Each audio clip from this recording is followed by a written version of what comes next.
Audrey Blake inherited a $90 million mansion from her parents, a gift that felt like the culmination of their hard work and sacrifice. But Evelyn Thorne had other intentions. She pressured Audrey to sell the estate to fund her own business, but when Audrey refused, Evelyn took drastic measures. With her son Wyatt in tow, Evelyn bound the security guard, set the house on fire, and thought she'd won. But the next morning, Audrey struck back with a revenge so unexpected, they could never have foreseen it. My name is Audrey Blake, and if you had asked me a year ago about the direction my life was heading, I would have assured you that everything was perfectly in place.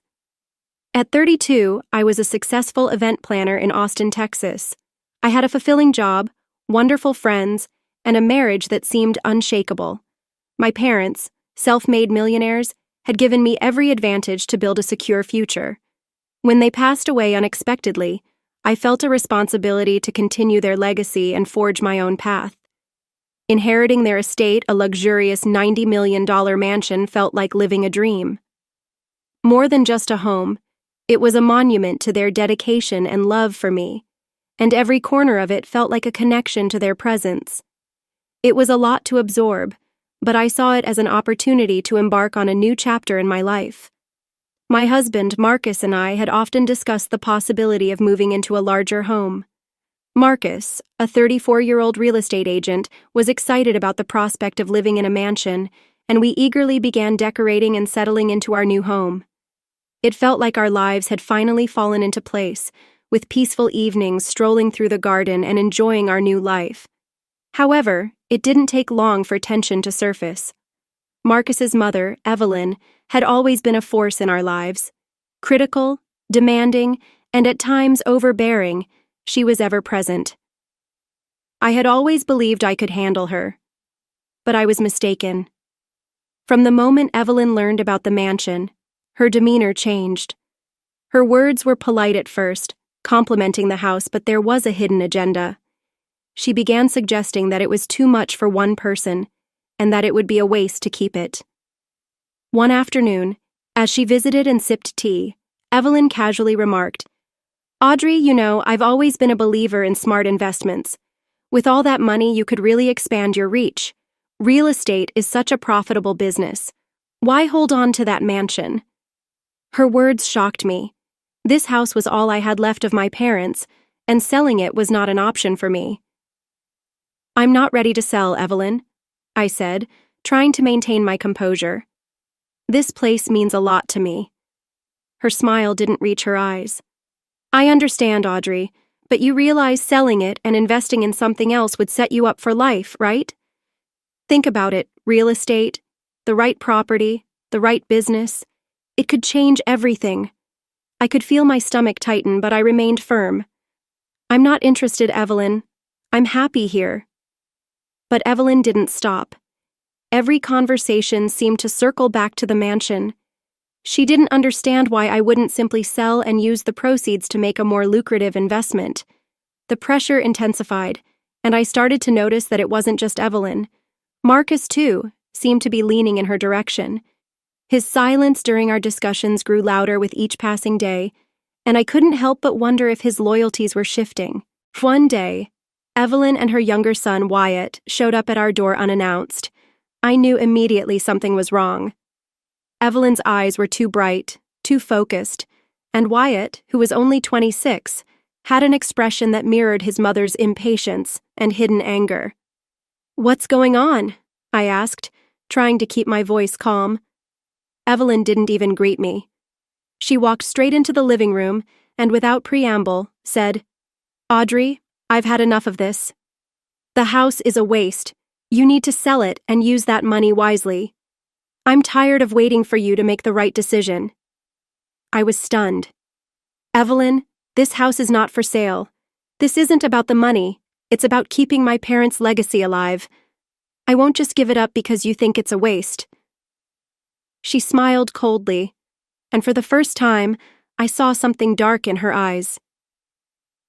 "You think you're the only one who can benefit from this inheritance? You think your parents would want you to hoard it? No, Audrey, it's time to let go." Before I could respond, Wyatt stepped forward. looking at me with a coldness that sent a chill down my spine. "Mom's right," he said. "You're being stubborn. This could be a huge opportunity for all of us. Why hold on to something that just sits there wasting away?" I felt the walls closing in, the weight of their words crushing me. "This isn't about money," I said again, my voice firm. "I'm not selling. This house is mine and it means something to me." Evelyn's smile faltered for just a moment, but she quickly regained her composure. "Fine," she said, her voice dripping with disdain, "but don't think I'll forget this." And just like that, she and Wyatt left. But I had a feeling in my gut that this wasn't the end. I didn't know it at the time, but I was about to learn the true depths of betrayal and the cost of standing my ground. What happened next would change everything. I wish I could say I was wrong about Evelyn, that I overreacted, but what happened next confirmed all of my fears. I thought the worst was behind me, but in reality, it had only just begun. It was a regular afternoon, or at least I thought it was. Marcus and I were settling into our new life, still getting used to the mansion. I was upstairs working on some event plans, trying to keep busy. I didn't expect anything unusual, but then I heard a loud knock on the door. My heart skipped a beat. Evelyn rarely came by unless she had something to say, and her tone the last time we spoke made it clear that she was not going to let this go. I answered the door only to find Evelyn standing there, her face flushed with anger. She didn't say hello. She didn't ask how I was. She simply stormed past me, her eyes locked on the mansion as if she was ready to tear it down with her gaze alone. "What are you doing here, Evelyn?" I asked, my voice growing tense. She didn't answer immediately. Instead, she called out to Wyatt, who had been hiding behind the large columns of the porch. Wyatt stepped forward, and that's when I knew something was wrong. They weren't just here to talk. "Evelyn, what is this about?" I asked again, feeling a sense of dread growing in the pit of my stomach. "Everything, Audrey," she finally said, her voice hard. "You've made a huge mistake by not listening to me. I gave you a chance, but now you're forcing my hand." Before I could ask what she meant, a loud sound came from behind me, followed by the unmistakable crack of fire. I whipped around in shock and disbelief. Evelyn and Wyatt were standing there, a lighter in Wyatt's hand, and the flames were starting to spread on the edge of the mansion's beautiful porch. My breath caught in my throat. "What are you doing?" I screamed. "This is the only way, Audrey," Evelyn said coldly. "You're not listening, so we'll make you." My heart raced as I realized what was happening. My house was being set on fire. This wasn't an accident. It was a calculated act to destroy everything my parents had worked for and everything I had inherited. The flames spread rapidly, devouring the edges of the mansion, and panic surged through me. My first instinct was to call for help, but I knew I had to do more, to stop them from completely annihilating everything. With my mind already on survival mode, I ran to the living room, grabbed my phone, and started recording the scene. My hands trembled, but I forced myself to capture every moment. In the background, I saw Marcus standing there, a look of indecision on his face, and then I saw it the security guard, tied to a chair, gagged, helpless to stop the arsonists. That was when the full weight of betrayal hit me. Marcus, my husband, was standing there, doing nothing. He wasn't trying to stop his mother or brother. He was complicit. The tears threatened, but I held them back, unwilling to show my weakness. In that instant, I made a decision. I ran to the back of the mansion and unleashed my trained attack dogs. I trusted them more than anyone else at that moment. As soon as Evelyn and Wyatt saw the dogs charging toward them, their faces drained of color. Without a word, they turned and bolted, leaving the fire to rage in their wake. It felt almost surreal, like everything was happening in slow motion. I could hear the dogs barking as they pursued them, but the fire had already taken hold. I dialed 911, but by the time help arrived, it was too late. Half of the mansion was already consumed by flames. I stood there, watching the devastation unfold, struggling to comprehend what was happening. This was no accident.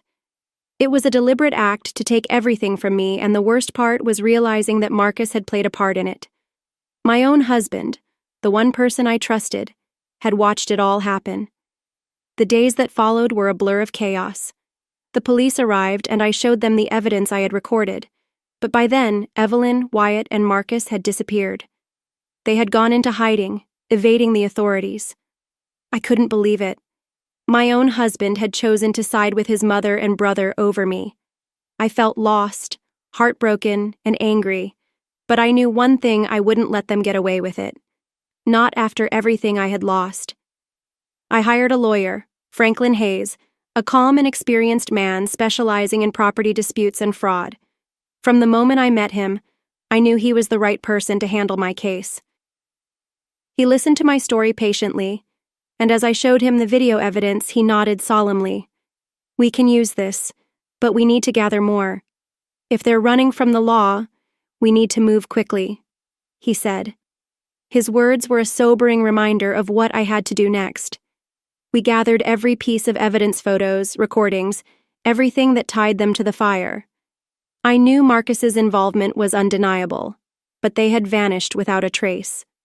Despite the police's efforts, they had disappeared, and it seemed they were planning something more, something worse. I felt helpless. My own family had betrayed me, and now they were hiding, evading justice.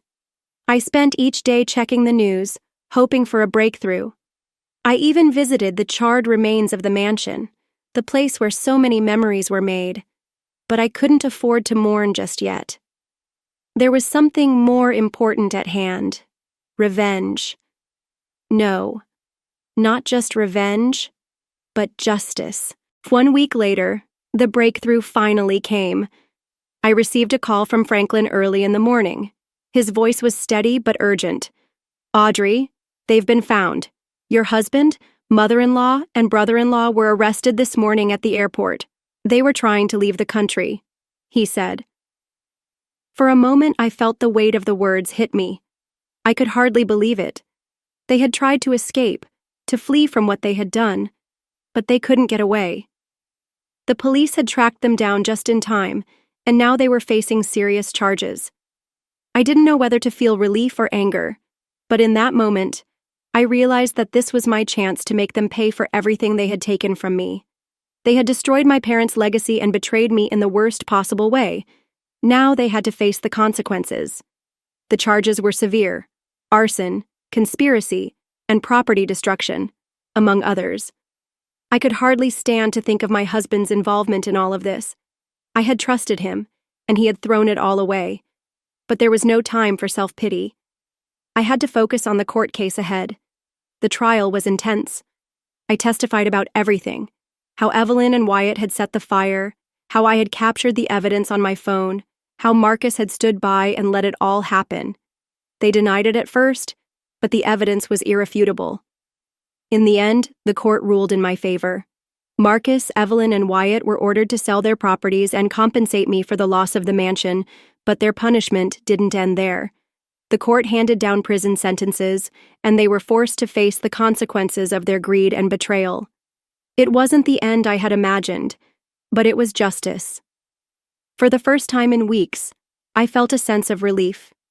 They had been caught, and I had done what was right. But little did I know this was just the beginning of my journey to reclaim my life. The aftermath of the trial was nothing like I imagined.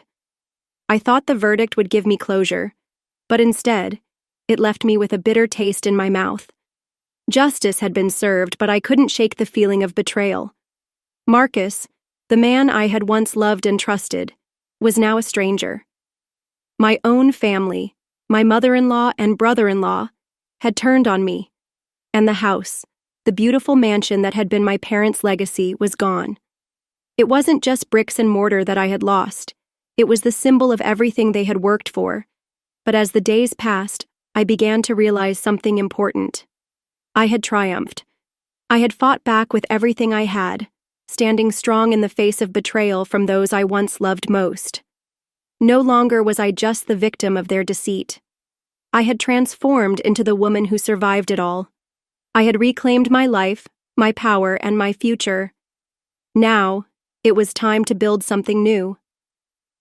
With the compensation money from the court ruling, I decided to start fresh.